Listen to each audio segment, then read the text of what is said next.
हरे कृष्णा। ओम अज्ञानतिमिरान्धस्य ज्ञानाञ्जनशलाकया चक्षुरुन्मीलितं येन तस्मै श्री गुरुवे नमः। जैसा कि हम लोग जानते हैं कि हम लोग अभी 5 महीने से लॉकडाउन में हैं, मंदिर नहीं आ पा रहे हैं, भक्तों का संग नहीं मिल रहा है हम लोगों को, हम लोग सब मिस कर रहे हैं एक दूसरे को। और अभी इस महीने में तो काफ़ी सारे त्यौहार आ रहे हैं, बहुत सारे त्यौहार, और वो हम लोग नहीं मना पा रहे हैं। तो हम लोग एक काम कर सकते हैं, एटलीस्ट उन त्योहारों के दिन ज़्यादा भक्ति हो सके हमारी, ज़्यादा हम लोग जप कर सकें। तो हमें पता है कि हमने ऑलरेडी बलराम जयंती वो हमने कर लिया है उसको, और अब हम लोग जो फेस्टिवल्स हैं जो आने वाले हैं वो हैं जन्माष्टमी, फिर प्रभुपाद का आविर्भाव दिन, और फिर आने वाला है राधा अष्टमी। तो राधा अष्टमी जो त्यौहार है उसके बारे में हम आज थोड़ा सा जानेंगे।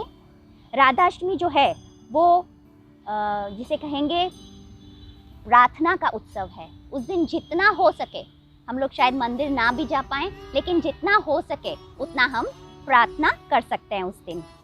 जैसे कि सुबह में जल्दी उठ के हम जितना ज़्यादा हो सके हरे कृष्ण महामंत्र का जप करें। फिर 12 बजे तक हम लोग फास्टिंग करते हैं, और उस दिन हो सके तो हमें पता है कि श्रीमती राधा रानी जो हैं वो कृष्ण को बहुत अच्छे अच्छे व्यंजन बना के खिलाती थी। तो उसी तरह हमें भी कोशिश करना है कि थोड़ी बहुत जो भी हमें आते हैं वो अच्छे अच्छे व्यंजन हम बनाएं, और उनको जो घर में विग्रह हैं, अगर विग्रह नहीं है तो राधा कृष्ण का जो फोटो है उसके सामने भोग लगाएं और फिर वो प्रसाद ग्रहण करें। तो जितना ज़्यादा हो सके उस दिन हम लोग उस दिन ज़्यादा से ज़्यादा जप करें। हमें पता है कि हमारा जो ये यज्ञ है, हम जो यज्ञ करते हैं वो है संकीर्तन यज्ञ। तो प्रभुपाद का एक बहुत ही अच्छा लेक्चर मैंने सुना लंदन 5 सितंबर 1973 राधा अष्टमी के बारे में। तो उन्होंने उसमें कहा था कि हमारा जो संकीर्तन यज्ञ है उसी से राधा रानी प्रसन्न होती हैं। तो क्योंकि राधा कृष्ण में जो राधा रानी है वो कृष्ण की आह्लादिनी शक्ति हैं, यानी कि उनकी अंतरंगा शक्ति। चैतन्य चरितामृत में भी कहा गया है कि कृष्ण जो हैं वो एक ही हैं, लेकिन जब उन्हें एंजॉय करने की इच्छा होती है, जब उन्हें आनंद उठाना होता है, तब वो अपने में से ही बहुत सारे लोगों को प्रकट करते हैं। बहुत सारे उनका जो शक्तियां हैं वो आती है, उनमें से एक है राधा रानी। राधा रानी यानी उनकी आह्लादिनी शक्ति, अंतरंगा शक्ति। तो अगर हम कृष्ण को प्रसन्न करना चाहते हैं तो हमें सबसे पहले राधा रानी को ही हमें सरेंडर करना होगा। हमें राधा रानी को सबसे पहले प्रार्थना करनी होगी। तो हरि तोषणम समसिद्धि हरि तोषणम, भगवद गीता में भी भगवान कहते हैं कि मेरी शरण में आओ, माम एकम शरणम व्रज, यानी मेरी ही शरण में आओ और कहीं जाने की जरूरत नहीं। लेकिन हम भगवान की शरण में कैसे जा सकते हैं? जब हम राधा रानी के शरण में जाएंगे तो हम अपने आप कृष्ण के शरण में पहुंचेंगे।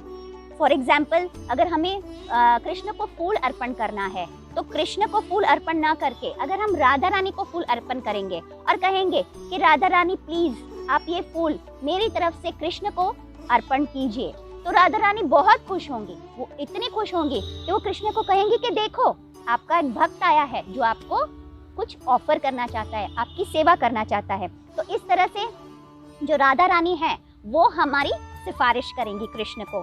तो कृष्ण से कहेंगी कि देखो इतना अच्छा आपका भक्त है जो आपकी सेवा करना चाहता है, तो वो तो मेरे से भी अच्छा है।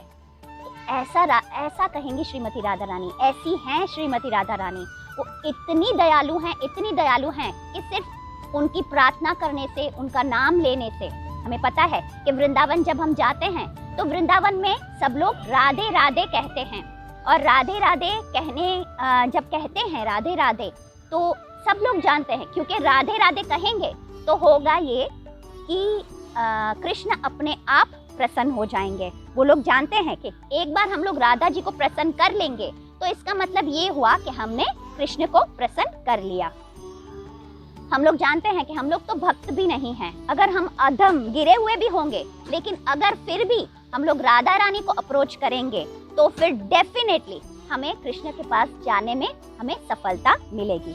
इसलिए हमें पहले राधा रानी को ही अप्रोच करना है। हमारा जो फिलॉसफी है ये हमारी जो फिलॉसफी वो यही है कि हमें डायरेक्टली कृष्ण को अप्रोच नहीं करना है, पर हमें to please Krishna we have to go through Radha Rani. हमें राधा रानी से ही कृष्ण को पाना है।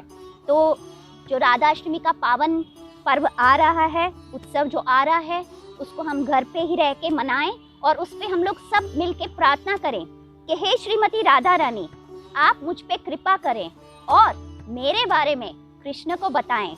जब राधा रानी कृष्ण को हमारे बारे में बताएंगी तो निश्चित ही ऐसा ही होगा कि कृष्ण हमें मिल जाएंगे, क्योंकि कृष्ण किसके हैं? राधा रानी के। और राधा रानी के पास जो है, हमारे पास जो होता है वो हम दूसरों को दे सकते हैं। अगर हमारे पास प्रेम है तो हम दूसरों को प्रेम दे सकते हैं, अगर हमारे पास गुस्सा है तो हम दूसरों को गुस्सा देते हैं। लेकिन राधा रानी के पास कृष्ण है तो वो हमें कृष्ण प्रदान कर सकते हैं।